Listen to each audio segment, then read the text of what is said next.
अस्सलाम वालेकुम वरहमतुल्लाहि वबरकातुह। दोस्तों, कैसे हैं आप लोग? उम्मीद करता हूँ सब खैर आफ़ियत से होंगे। अल्लाह तबारक व तआला आप सबको अपने हिफ्ज़ व अमान में रखे। दोस्तों, जादू जिसके ऊपर होता है उसके अंदर कुछ निशानियाँ दिखती हैं। वो कौन सी निशानियाँ हैं आज हम इस वीडियो में जानेंगे। अल्लाह तबारक व तआला हर मोमिन को जादू से बचाए, हासदीन से बचाए। और उसकी क्या क्या अलामतें हैं जिनके ऊपर जादू होता है, जो कि बयान किया है सैयद अमीनुल कादिर साहब ने।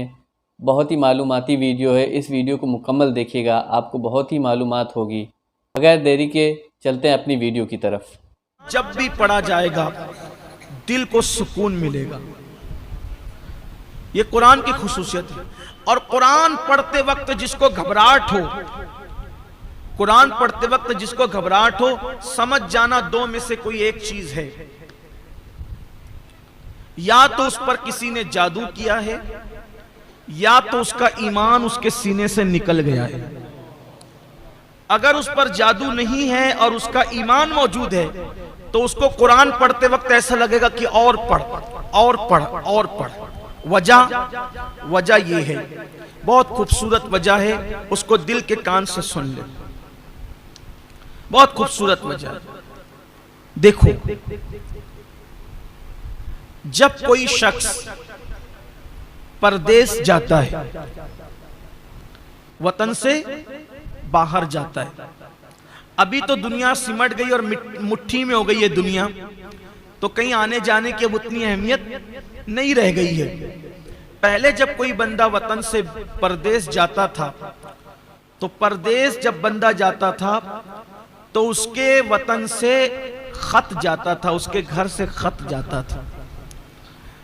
बल्कि जब इंटरनेट का दौर नहीं था तो यहां से जो लोग हाजी लोग और उम्रा करने वाले जाते थे, तो सऊदी में जो लोग काम करते थे उनके हाथों से लोग बड़े बड़े खत भेजते थे।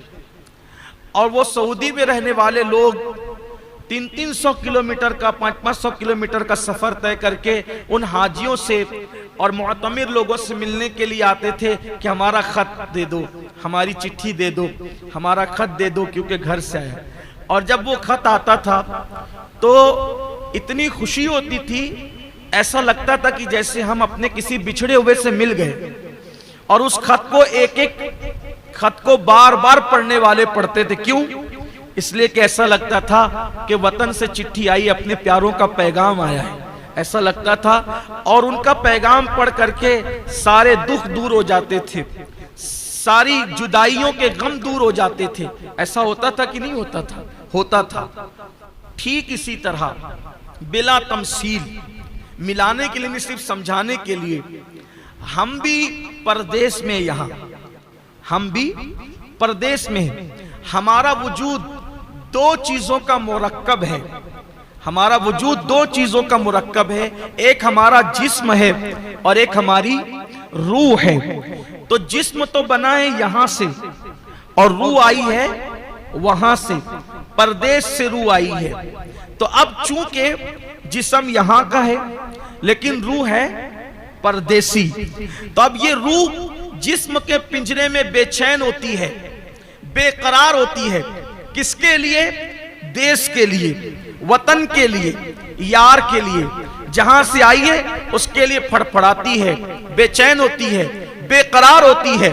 तो अब ऐसे में आदमी बेचैन और बेकरार होता है, रूह बेचैन होती है तो इंसान बेकरार होता है। आंखों की कोई हैसियत नहीं, हाथों की कोई हैसियत नहीं, पैरों की कोई हैसियत नहीं, जिस्म की कोई हैसियत नहीं। ये पिंजरा है, पिंजरा।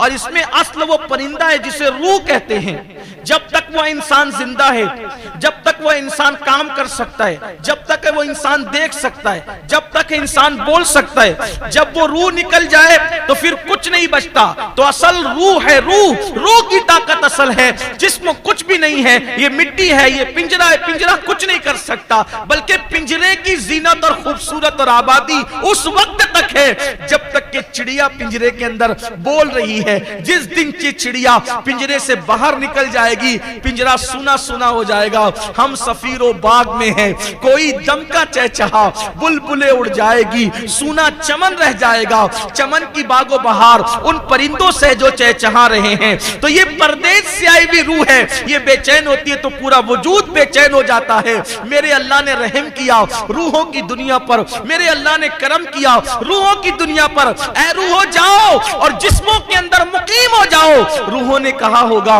मौला तेरे दीदार के बगैर, तेरे जलवों के बगैर हम कैसे रह सकेंगे। तो यार ने कहा, मैं न सही, मैं अपनी तरफ से तुम्हें चिट्ठी भेजूंगा, अपनी तरफ से मैं पैगाम भेजूंगा, अपनी तरफ से खत भेजूंगा। तो यार न सही, यार का फरमान पढ़ते रहना और दिलों को चैन और सुकून अता करते रहना।